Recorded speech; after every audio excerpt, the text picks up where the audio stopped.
आर्थिक दृष्टि जड़े सशक्त महिला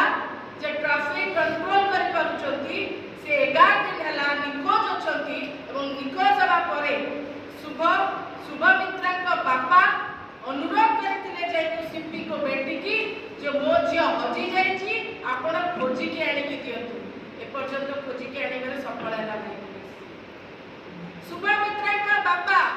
जाईकरी पुलिस संघ को बेटी अनुरोध करथिले एवं गुहारी जणैथिले मध्य ए पर्यंत शुभमित्रांकर कौनसी खोज खबर नहीं। सबुठु चांचल्यकर कथा होची जे तांका बापा काली जो बयान देछथि ता समस्त को आहुरी आश्चर्य एवं चकित कर देछि। शुभमित्रांका बापा को कहबा अनुसार सीपी ऑफिस रे अकाउंट सेक्शन रे काम करथुवा जड़े व्यक्ति जड़े कर्मचारी को हाथ रही तांको झियो निखोज हवा पछरे एवं पुलिस इन्वेस्टिगेशन करिकि मध्ये एकथा जणैछि जे उक्त कर्मचारी जे सीपी ऑफिस रे अकाउंट सेक्शन रे काम